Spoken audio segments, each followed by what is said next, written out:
Olá! No vídeo de hoje vamos falar sobre as minhas leituras, filmes, séries e afins do mês de janeiro de 2024. Começando, como sempre, pelos livros que eu li. Finalizei 3 livros no mês de janeiro. O primeiro deles foi A Vida Privada das Árvores, de Alejandro Zambra, um livro lá da literatura chilena e que eu já resenhei aqui no canal. Este é um livro curto, tem cerca de 90 páginas, mas ele é bem profundo. Nós vamos acompanhar aqui a história de Julián. Julián é um professor de literatura. Atualmente ele está vivendo com a Verônica, e a Verônica tem uma filha do primeiro casamento chamada Daniela, uma criança. E o Julián acaba de certa forma sendo mais presente na vida dessa menina do que o próprio pai dela.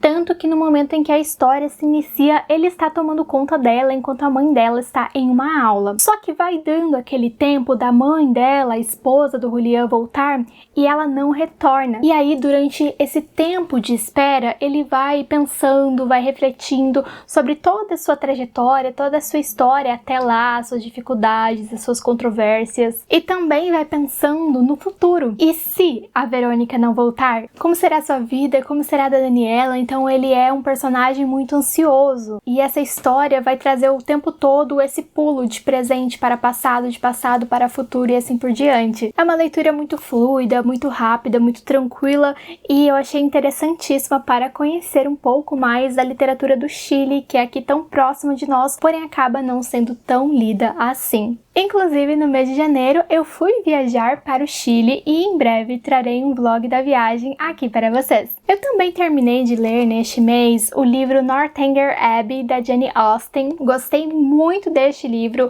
O meu livro favorito da autora continua sendo Orgulho e Preconceito. No entanto, que livro mais gostoso de se ler. Acaba meio que sendo uma sátira do gótico, uma história muito divertida. Nós vamos acompanhar a Catherine, que é uma jovem, ela tem ali cerca de 17 anos, mais ou menos, e um casal de amigos da sua família vai passar uma temporada breve ali em Bath, uma cidade na Inglaterra, e convidam ela para ir com eles. Bath é uma cidade muito bonita, histórica, que tem muito lazer, então ela, que morava naquela pequena vila ali, sem quase nada para fazer, fica extremamente animada com isso. E lá nessa cidade, é claro, ela vai conhecer outras pessoas, vai fazer amizades e vai também se apaixonar e, é claro, encontrar alguns empecilhos no meio dessa paixão. Um aspecto do livro que fez com que eu gostasse bastante dele é que a Catherine se interessa muito por literatura gótica, então há várias menções de grandes clássicos da literatura inglesa aqui neste livro, que também é um clássico da literatura inglesa. Jane Austen era uma grande leitora, então aqui a personagem principal está lendo um livro da Anne Radcliffe, que influencia a escrita da Jane Austen, e eu gosto muito dessas ligações. Eu também acho muito interessante o modo como a Jane Austen consegue construir personagens tão característicos, porque cada um é muito diferente do outro, cada um tem ali o seu estilo, as suas peculiaridades. Isso é algo que eu valorizo muito na minha leitura, porque muitos escritores acabam escrevendo diálogos bastante semelhantes, características bastante semelhantes para quase todos os personagens da sua história. E aqui nós temos uma diferenciação muito forte, quase como se fosse um escritor diferente escrevendo cada personagem. Até mesmo a heroína do livro é uma personagem multifacetada, então ela é bastante ingênua e ela vai amadurecendo as suas ideias no decorrer da narrativa. Nós vamos ter muitos personagens engraçados, personagens chatíssimos. Eu peguei um ódio de 2 personagens aqui, que acredito que quem já leu o livro deve saber muito bem de quem estou falando. Mesmo sendo uma leitura muito leve, ele também traz algumas críticas ali desde o início. Por exemplo, logo no início do livro, nós temos uma crítica direcionada àqueles que desdenham desses romances mais românticos, e meio que tirando sarro também, porque eles desdenham tanto, mas parece que decoram cada vírgula. Enfim, gostei muito, até porque eu conheço a cidade de Bath. Aqui na capa do livro nós temos uma imagem da cidade que é maravilhosa, então eu realmente me senti voltando para lá. Até o momento eu ainda não gravei a resenha deste livro, mas assim que eu tiver gravado e publicado, deixarei o link ali nos comentários. O terceiro livro que eu finalizei no mês mês de janeiro também não possui resenha aqui no canal ainda, mas eu quero muito trazer. Eu gosto muito de, durante as minhas férias, ler livros de literatura policial, que são livros que chamam minha atenção, que me deixam muito confortável durante a leitura. E então eu peguei um livro da Agatha Christie, que é a minha autora favorita do que nós chamamos de Cozy Mystery, mistério aconchegante. Porque são histórias que, por mais que envolvam crimes, assassinatos, investigações, não são histórias sanguinárias, pesadas, aquela história que traz aquela tensão, aquela carga emocional que te cansa só de ler. Não, nada disso. Apesar de o nome do livro ser Um Corpo na Biblioteca, ele traz uma leitura muito fluida. O livro tem 199 páginas, mas você lê ele rapidinho porque ele é bem dividido em vários capítulos. Ele possui 18 capítulos, se eu não me engano. E aqui nós acompanhamos uma história bastante inusitada. O casal Banter, que era bastante respeitado na vizinhança, acorda em uma bela e comum manhã com a empregada doméstica super assustada, falando para eles que encontrou um corpo na biblioteca. Eles vão checar, de início eles acham que estavam ali sonhando, enfim, mas de fato era um corpo e de uma mulher desconhecida, que eles nunca haviam visto antes. O coronel Banter liga, é claro, para a polícia para avisar do fato e tudo mais, mas a senhora Banter liga para uma amiga dela muito especial para que essa amiga venha lhe fazer companhia.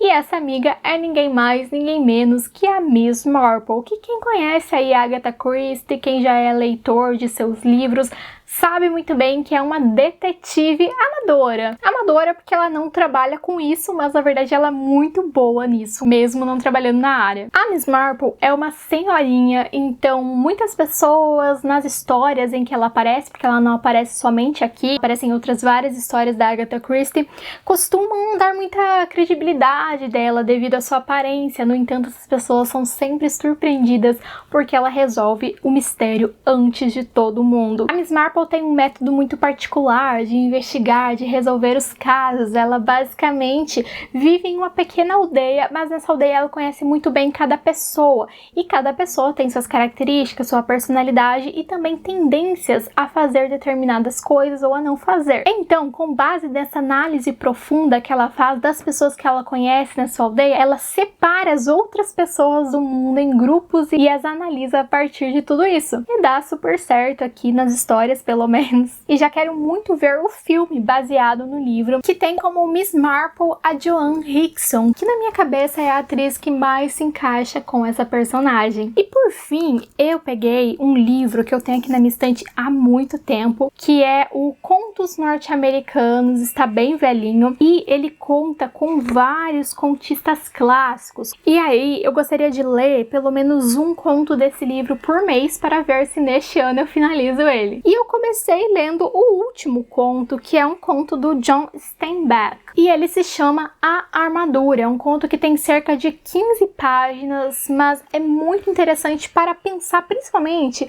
a estrutura do conto, o modo de se fazer um conto. Isso foi o que mais me chamou a atenção nele, na verdade, porque o que acontece? O conto, ele é um recorte. O conto é uma história breve, então ele se diferencia do romance principalmente nisso. Muitos escritores, eles perdem muito tempo tentando contextualizar, trazer muitas informações ali, aquela passagem que eles vão retratar, que eles vão abordar. E isso não é necessário, porque realmente o contista, ele vai trazer uma passagem, ele não precisa trazer toda essa contextualização que acaba às vezes deixando o texto muito maçante. E aqui o John Steinbeck faz isso muito bem, ele trabalha com um recorte muito direcionado. Nós vamos acompanhar a história de um homem que era muito respeitado na vizinhança e que era visto como muito forte. Por outro lado, a sua esposa era uma mulher muito fraca que vivia doente. Os dois não tinham filhos, viviam ali isolados, solitários. Até que um dia ela falece. Quando ela falece, há uma virada na vida desse homem também. E então o recorte desse conto está justamente nesse momento da morte da esposa dele, desse momento da viuvez. Então vejam que o conto, ele não vai abordar toda a trajetória dele até chegar aí, e nem vai se deter muito tempo depois. Ele vai focar em um recorte da vida desse personagem. E é interessante que mesmo que seja algo breve, ele consegue fazer um trabalho trabalho profundo, justamente porque ele delimita muito bem o assunto. Gostei bastante de conhecer esse lado do autor, porque geralmente ele é mais conhecido pelos seus romances, e eu ainda não havia lido nenhum conto dele. E agora, comentando brevemente o que eu vi nesse mês. Na verdade, eu não assisti a muitas coisas, foi um mês que eu viajei bastante, não fiquei muito tempo em casa, então eu estou com uma lista bastante restrita. Eu comecei a assistir The Office, uma série que está disponível na Netflix e que eu já via muita gente comentando sobre ela, e eu gostei bastante da primeira temporada. Ela é extremamente peculiar. A série se passa em um escritório, como o próprio título dela sugere, e temos ali um chefe muito egocêntrico que tenta fazer várias piadinhas, todas são de muito mau gosto, então as situações que ele cria são bem inconvenientes, os funcionários também não são ali nenhum símbolo de simpatia, então é um ambiente muito inóspito e que acaba gerando um certo humor não muito tradicional. Eu gostei da primeira temporada, mas a segunda eu já achei um pouco repetitiva, não sei se continuarei assistindo. Então, caso vocês tenham assistido aí as temporadas a seguir, contem nos comentários se eu devo continuar assistindo ou não. Depois eu comecei a ver mais uma série, vi o primeiro episódio dela, que se chama Busca Imediata. É uma série que vai acompanhar ali investigações reais. Então, logo no primeiro episódio, nós temos o desaparecimento de uma mulher e o principal suspeito é o filho dela, que tinha um comportamento bastante estranho. E aí a série vai focar muito na perspectiva dos policiais, neles investigando no dia a dia, na rotina deles, de como eles entraram para essa área. Então, eu não gostei muito da série por causa disso. Eu gostaria mais se ela fosse mais focada no mistério, mas entendo que ela tenta se diferenciar justamente nisso. Não sei se vou assistir os próximos episódios dela, porque o primeiro, assim, foi bem mais ou menos, mesmo eu gostando bastante de investigação e mistério. Acho que ela trouxe muitos detalhes que não eram tão interessantes assim. E por fim, assisti a um filme bem curto que está disponível na Amazon Prime. Ele se chama Com Quem Será? É um filme de comédia romântica, então eu estava ali querendo ver algo mais leve e fui procurar por comédias românticas, e o que me levou realmente a esse filme foram os atores, porque nós temos como protagonistas fazendo ali o casal do filme, o Keanu Reeves e a Winona Ryder, que são dois atores que eu gosto muito, mas mesmo os dois sendo incríveis, o filme foi bem ruim. E é isso por hoje, espero que vocês tenham gostado do vídeo. Curtam se gostaram, se inscrevam se forem novos por aqui e deixem aí nos comentários se vocês já assistiram, já leram algo que eu mencionei aqui hoje. E até a próxima!